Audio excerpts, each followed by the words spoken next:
Okay, so season 4 of The Guild is one of the more entertaining ones, especially since it starts off immediately with Codex being a bit troubled by her one-night stand with Fox. And by the way, Fox's last name is not spelled like the animal. It's spelled Fawkes. And that stands for a famous revolutionary, Guy Fawkes, who is still actually reviled today in Great Britain. And you'll probably be familiar with the Guy Fawkes mask, which is featured prominently in V, the movie, as well as worn by members of Anonymous. So that's just a little bit of background for you. You might want to Google that, Guy Fawkes, Fawkes, and get some more information. So Codex and Fox embark on a pretend relationship, even though Codex knows he's a total tool bag. And in a parallel storyline, we also have the guild members working to get themselves a new guild, like epicenter, I guess. What do you call that? And also we have Zabu's mom and Vork embarking on a romantic relationship, as well as, some sort of business shenanigans trying to raise money in illegal ways in order to raise the money for the guild because, of course, the guild members have to find their money some way. So this guild hall drives a lot of the narrative, and it's the central sort of conceit about that brings the climax about in this episode. And I really enjoy the ending when Tinkerbella and Clara win over the boys. And they get their bitchin' fairy palace. So it's a rather good season. I hope you enjoy it. What I'm going to focus on in this video, though, is trying to combine season 4 and the whole series in general, along with the lessons that we learned in chapter 9. So do make sure you watch the whole season because there will be questions about plot points in your quiz. So, of course, Chapter 9 in digital storytelling, your assignment for this week, was all about the role of social media in digital storytelling. And you'll notice here, again, this is one of the big reasons why I love for us to watch this version of the Guild, because it has the annotations. You'll notice down here in the annotations, keen observers will notice a Reddit sticker placed over the picture of Zabu, Codex, and Riley. We heart Reddit. And of course, you can see, if you look very closely, the Reddit sticker right there. And so, and the fact that they use a Reddit sticker as part of their mise en scène speaks to the power of not only the Reddit community, but what a Reddit sticker communicates to its audience. Because obviously, the Reddit community has a very different sort of ethos and reputation than, say, a Facebook community or a Twitter community or a Pinterest group. And so, they're saying that we're much more of like sort of the hardcore gamer geeks, the underbelly. And I say geeks with the utmost affection, as does Felicia Day. She proudly adheres to her geek status. And to my fellow geeks out there, let's raise our fists and be proud. So now I'm going to show you a couple examples of some articles about the intersection between the Guild and social media, as well as a couple examples of how how the Guild team used and leveraged social media for the good and getting their series up off the ground. So first of all, this particular article is an oral history about the Guild, the trailblazing YouTube comedy. And I just wanted to emphasize now at this point that YouTube itself is a social media site. So let's take a moment and define what is social media. I think that, of course, we all think we know what social media is, but let's identify the 4 crucial components of it. 1, it must be an interactive Web 2.0 internet-based application. So basically what Web 2.0 means, for those of you who are unfamiliar with this term, it means that it's an internet site where users can contribute information. And of course, that defines YouTube to the core. It's all about user-contributed information. So you can upload videos, you can comment on videos, you can like, you can dislike, you can share, you can subscribe, all those sorts of things. So Web 2.0 basically is different from Web 1.0 in that Web 1.0, there was content there, but unless you knew how to code, all you could do was read it.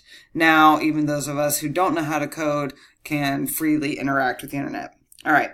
So part number 2 of the definition, there's user-generated content. Very important. So it's not just commenting on somebody else's content. The users generate it. Point number 3, users create profiles on the account. So again, you have your avatar, you have your name or your username or your handle, depending on what site you're using. The lingo changes, and basically not just posting anonymously. And number 4, the site facilitates the development of online social networks by connecting your profile with other individuals or groups. And YouTube does that as well. So based on that definition, YouTube is a social media site. And that is the main place where we're interacting with the website, the web series. The web series has been hosted on a variety of sites, but is always sort of used as its mainstay, the YouTube, because that is the most used by as many people as possible. Now, this is an article that appeared on Today, the Today Show, and the headline is South by Southwest. That's a famous, really influential conference. Felicia Day talks games, the guild, and social media booty calls. And even though we have that salacious, sort of titillating title, what you find out as you scan down is that Felicia Day's advice is your social media campaign is not a booty call. It's a long-term relationship. And so she talks in this article, and I'll put a link on our Moodle website of this, about how she leveraged social media sites and social media in general in order to raise money and to develop an audience that was tight-knit and would follow along with the Guild, her series. Okay. Now here we have another article. Again, I will put the link up on our Moodle site if you're interested in more information about it. But this was run in Wired, the official sort of tech magazine. And in the headline, of course, how Felicia Day recruited millions for her guild. And that millions can be read in several ways. Millions of fans, millions of dollars, millions of likes. And also, a lot of what she talks about in this article is how they recruited extras. Basically, just people who are willing to work for free on the guild. And you need that in order for it not to look like a shoestring production. You're going to need people who will appear in your videos. And if you don't have a lot of money, you got to figure out a way to incentivize them and reach them and get them there for free. Because eventually your friends and family members will get tired of you begging. Now, one thing that's talked about also in this article is the phenomenal success and promotional that the Guild had using YouTube videos as promotional tools to promote, starting with the third season of the Guild. And we've already watched the third season of the Guild. I don't know if you guys have already seen this video that they put out. Do you want to date my avatar? And I'm going to show you just a little bit of this here in a second. But you'll notice that if you, again, read the video, that Felicia Day was working along on Dr. Horrible's sing-along blog. And that was terribly famous and popular at the time, and probably a lot of you have watched that, so you might have already been familiar with Felicia Day from her work there, even though we're kind of going back and recreating history by watching this now. Okay, so here's a little bit of the video.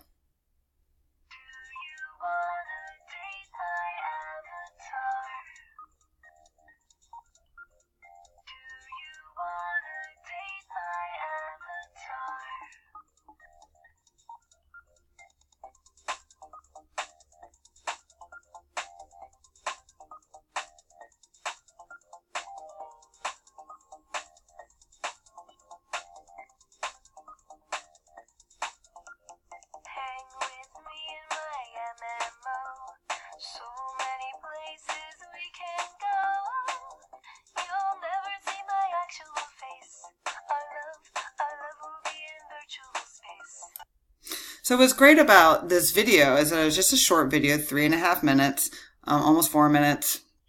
And it was so popular that it hit iTunes top 10, which is just phenomenal for this small company and company of actors and actresses to be able to leap over all of the, mega produced stars that are available on iTunes and become top 10. So you can see the power of social media, that this was being shared through YouTube and yet still became that popular. So since that was a successful marketing tool for them on social media, they did the same thing the next year and released another video. What are you doing? It's game time. I think I play too much. So for this second video that they released, they used a Bollywood theme. And I'm going to play a little bit of it here for you.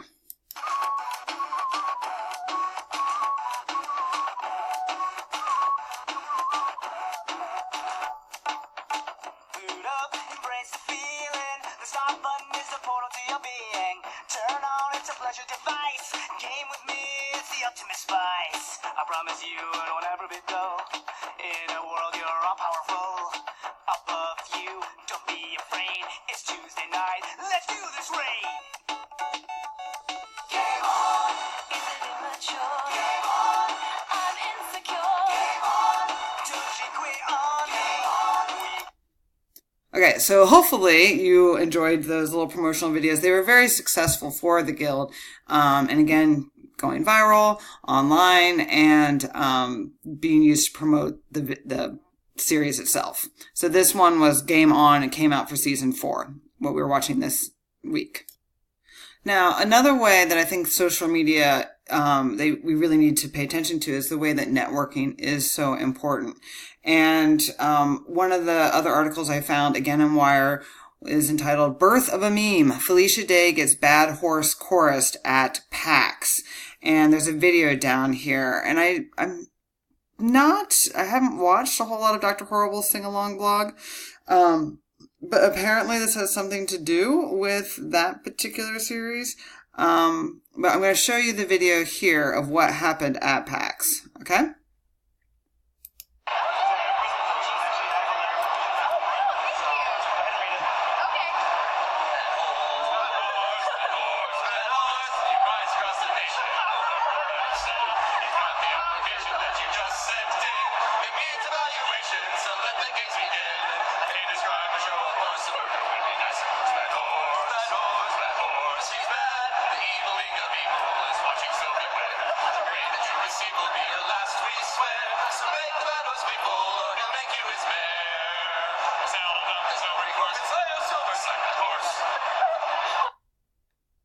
So, of course, you can see how the singers materialize and then disappear. It's sort of in the flash mob mentality or fad, and has turned into quite the Twitter hashtag. You can search on Bad Horse, and there are tons and tons of references to it, along with Dr. Horrible's sing-along blog, Bad Horse Letters. So again, this is a running joke. It's turned into a meme. And it was used on Felicia Day. And again, of course, that in turn popularizes the Guild and what they're up to. So, these are a couple of examples, I think, that we can think about, again, as you move forward and as you're working on your homework assignment for this week, as well as the quiz. I talked about some things today that will come up in your quiz. So do make sure that you read the chapter, that you watch this video carefully, and think about bad horses, hashtag bad horses, as well as the power of YouTube, of Reddit, of Twitter, of things like this, in networking and promoting our creative endeavors in the digital age.